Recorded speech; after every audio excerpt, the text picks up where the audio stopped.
Mucha gente dice que hacer turismo en nuestro país es difícil porque es caro, porque hay bloqueos, porque no sabes si llegas a tu destino y qué sé yo. Le dije, no, eso no es cierto, ¿no? Y vi justamente una ruta turística muy bonita que parte del Alto, vas a Tiahuanaco, lugar histórico, y nos vamos a Huaki, al multipropósito, ¿no? A almorzar, pasear con la familia, en tren. Qué lindo, de verdad una linda experiencia. 400 personas en el tren de Ferroviaria Andina. Nos teníamos que trasladar justamente cumpliendo un horario. Llegamos a un momento en que se para el tren y no sabíamos qué había pasado. ¿Qué sucedió? Intentaron robarse las vías del tren. Sí, señores. En la noche cortaron las vías y se las querían llevar. Por suerte no se las llevaron, porque si no, no llegábamos ni a Tiahuanaco ni a ningún lado. Más de 2 horas parados en ese lugar para que una cuadrilla llegue y pueda arreglar. Si no había una zorra guía, que es, ustedes ya van a ver en la nota a qué me refiero, podíamos habernos descarrilado. Vean esto.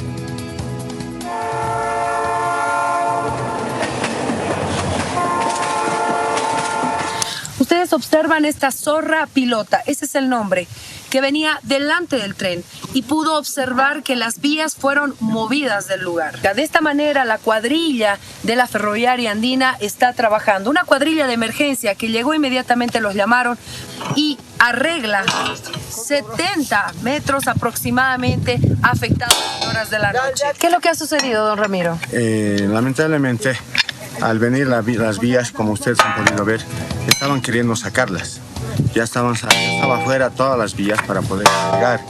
Estaban amontonadas para que ya se los lleven, ¿no? ¿Y esto pasa siempre? A menudo sí, nos lo sacan las vías, pero no es tanto como esto ahora, ¿no? Es más o menos 2 metros, 3 metros, o una vía, todo eso. Como han visto, había huellas de camiones, carretillas y demás.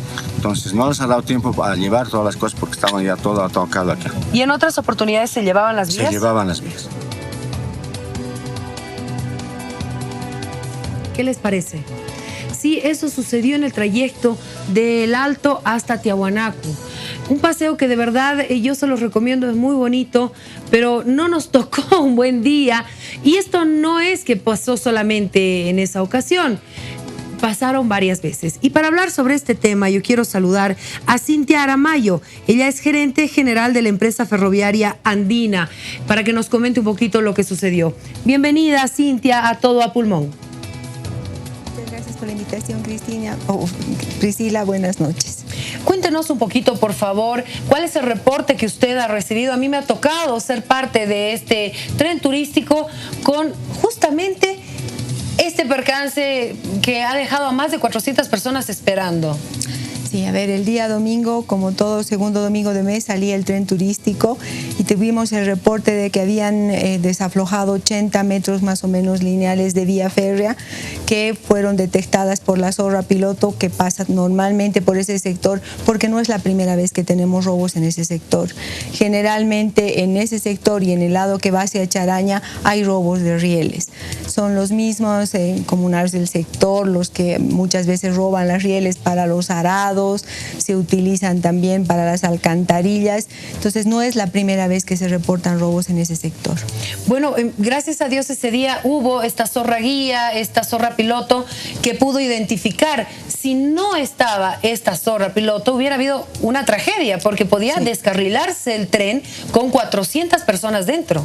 Indudablemente, precisamente por eso va la zorra piloto, porque ya hemos tenido reportes de robo de rieles anteriores, entonces para evitar cualquier problema y cualquier contingencia, llevamos una zorra piloto que es también un costo adicional a todo para la empresa, porque no solamente tenemos que reponer las vías, sino que también esa zorrita gasta gasolina, gasta personal, gasta todo, es un costo adicional que tiene la empresa para tratar de preservar la seguridad de los pasajeros. Usted decía, no es la primera vez.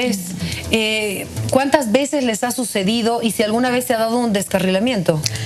El robo durante los años, a partir del 2003 hasta el 2006 más o menos, fueron muy frecuentes. En esos sectores normalmente teníamos robo de rieles. Hubo un descarrilamiento, si no me equivoco, el año 2007 o 2006, muy grande, pero con un tren carguero que venía hacia el lado de Oruro, fue hacia el sector de Patacamaya. Menos mal fue un tren carguero que no tuvimos que lamentar ninguna desgracia personal, pero sí indudablemente un costo económico muy alto, porque hay que reponer la carga, hay que traer grúas para levantar las locomotoras y todo. Entonces, el año 2007 u 2008, el Ministerio de Obras Públicas nos sugirió que hagamos convenios con las comunidades para que ellos sean corresponsables de nosotros, con nosotros, para preservar la vía. Y durante algún tiempo estuvo funcionando perfectamente bien, no hubo robo de rieles, ha debido parar más o menos hasta hace unos 6 o 7 meses atrás que han empezado otra vez los robos de rieles. Adicionalmente, mandamos notas a los municipios diciéndoles que no compren las rieles para los sumideros de personas que no sean nosotros. Nosotros tenemos rieles en desuso que sacamos para reponer por rieles nuevas y podemos venderles a los municipios esas rieles. O sea, ¿hay un mercado negro de las rieles? Sí, hay un mercado negro que además está instalado en la Feria 16 de julio. Donde ¿Y que compran los municipios? En muchos casos, las empresas que hacen las obras para los municipios. Entonces, hemos logrado que algunos municipios compren directamente de la empresa. Nosotros tenemos un lote de rieles que se sustituyen, que ya no tienen vida útil y que los podemos vender a precios módicos a la gente de las alcaldías. Entonces, pero lo que hay que crear es conciencia en la gente de que esto primero es un bien del Estado, no es de la empresa. Las vías son del Estado, nosotros somos concesionarios como mañana puede ser cualquier otro. Exacto. Prestamos un servicio público, ¿no? Con ese tren de pasajeros la empresa no es que gana muchísimo dinero, el tren, como ustedes han visto, el precio es muy módico, es un servicio turístico que damos, entonces tiene que haber la conciencia necesaria de decir, bueno, queremos que las cosas funcionen, pero que funcionen bien, ¿no? Antes de hablar del impacto turístico, quiero hablar de este mercado negro que me preocupa muchísimo, porque si la venden en la feria de 16 de julio y es comprada por empresas que saben que no es de forma legal que están adquiriendo, es realmente preocupante. Sí. ¿Cuánto cuesta estas vías? Bueno, nosotros hemos comprado, recién hemos puesto la orden de compra, hemos comprado la tonelada de riel a $1,200 porque la tenemos que importar, no hay en el mercado nacional, entonces tenemos que importarla. La compramos, ahora la hemos comprado de Polonia porque nos han ofrecido un buen precio, los $1,200 es puesto en Polonia, tenemos que traerlas aquí y 3 piezas de riel de 12 metros más o menos hacen 1 tonelada. Uy, ¿solo 3? Solo 3. Y ese día era 80 metros. 80 metros, sí. Lo que pasa es que ellos las trozan, ¿no? Porque las venden trozadas. Entonces, probablemente esa riel es un poco más liviana, entonces deben ser unos 6 piezas de riel más o menos que hacen 1 tonelada. ¿Por qué me preocupa tanto este tema? Porque Bolivia está apuntando al tren bioceánico. Y el tren bioceánico, señores, tiene pues vías del tren, ¿no? Sí, o sea, señor. Tenemos que entender bien ese significado. Entonces, si hay un mercado negro, va a ser apetecido por todos agarrar y empezar a cortar estas vías y venderlas.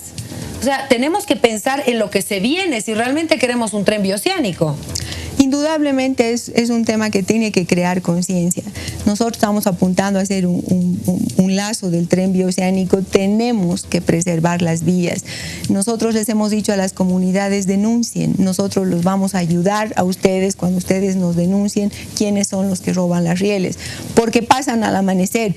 Hemos tenido oportunidad de nosotros poner patrulleros que van en las noches a cualquier hora. Pero el problema es que pasa el patrullero, igual cortan la vía y después la recogen al día siguiente, lo que pasa con ustedes, ¿no? Entonces, es de alto riesgo, de alto costo, porque no se puede pues operar con un piloto siempre, ¿no? Entonces, ¿qué va a pasar realmente cuando haya un tren que, no sé, va a llevar 1,500 toneladas? Es un riesgo muy alto. Y normalmente buscan los lugares donde no hay mucha población. y ellos saben, pero hay carreteras aledañas. ¿Por qué se mueven en carreteras aledañas? Ese día han dejado preparado y seguramente al día siguiente iban a ir a recoger las rieles. Exactamente. No calcularon que era el tren turístico, iba a pasar por ahí. Exacto, porque habían huellas de carretillas, de camiones, que ya estaba todo amontonado para subir a un camión y llevarse estas vías. Sí. Ahora, la afectación turística, terrible, amigos, terrible, porque nosotros fuimos con alta expectativa como bolivianos a hacer turismo en nuestro país, en nuestro departamento, y llevar desarrollo también con nuestra platita. Vamos a comer, vamos a hacer un movimiento económico, y de eso se trata. Sí, entonces, ellos mismos se están afectando, porque ya te queda una mala imagen y dices, no, yo no quiero volver ahí porque cuidado no haya vía. No, además que tenían un programa, tenían que llegar a cierta hora a Huaki, a cierta hora a Tiahuanacu, todo se queda mal y al final uno ha pagado un servicio y resulta que el servicio no es lo que uno esperaba, ¿no? Entonces es muy complicado ese tema. Igual pasa en el sector Acharaña, que tenemos ahora un bus carril que es de servicio social, pero igual roban, sobre todo en un sector. Ya hemos ido a hablar con las autoridades, pero... ¿Y ha habido detenidos, procesos? Sí. 2003 o 2004 ha habido procesos penales porque hemos logrado detectar a la gente, pero las sentencias han sido de 2, 3 años. O sea, una broma, digamos, ¿no? Porque no entran a la cárcel. No, y el que ha entrado ha salido muy rápido. Entonces, no se ha sentado un precedente, porque ni siquiera los jueces crean conciencia de lo que significa afectar un servicio público, porque eso es afectar un servicio público. Es un delito. Sí, señor. Es un delito, y ese día muchos decían es un crimen. Si no había esa zorra guía, nos podíamos descarrilar y tal vez muchos perder la vida o heridos y demás. Gracias a Dios no sucedió y se está visualizando este conflicto. Y con la mirada puesta en el tren bioceánico es un tema que tenemos que tomar en cuenta. Empezar a crear conciencia para que la gente no vea después un gran negocio en el tren bioceánico y empezar a cortar vías y ganar plata del mercado negro. Sí, señor. A eso tenemos que apuntar como bolivianos. El tren bioceánico va a cambiar este país, indudablemente. Entonces, como bolivianos tenemos que apuntar a que las cosas hay que hacerlas bien. Quieren comprar, nosotros vamos a vender las rieles en desuso, porque para lo que necesitan, no necesitan rieles en uso, necesitan en desuso. Entonces, volvemos a reiterar, si alguien, alguna comunidad, algún municipio necesita, que se apersone a la empresa. Nosotros les vamos a vender la riel en desuso. Ellos no necesitan tener riel en uso. Muchísimas gracias, Cintia, por haber estado con nosotros. De verdad, primera vez que había hecho este recorrido. Qué lamentable que nos haya tocado vivir eso, pero doy gracias también por haber vivido ese momento tan difícil, porque así podemos visualizar lo que está pasando, que a veces ni lo conocemos. Le agradezco la invitación y reitero nuevamente, los bolivianos tenemos que crear conciencia. Y realmente lamentable que hayan tenido que estar tantas horas en el tren, ha sido muy complicado. Ese tren normalmente va muy lleno, entonces generalmente van niños, entonces es muy complicado y realmente las comunidades tienen que crear conciencia, porque como dicen, se mueve economía, van y compran, Huaki se mueve ese día. Tiahuanacu igual. No, entonces tiene que pensarse en eso, ¿no? Exactamente. Creemos conciencia, amigos, de verdad, y más allá de lo que nos ha pasado a nosotros, es un paseo muy bonito, se los recomiendo para que ustedes puedan conocer más. Hagamos turismo en nuestro país, pero para eso tenemos que ayudar absolutamente todos. Muchas gracias. Muchas gracias, buenas noches. Continuamos con más, amigos.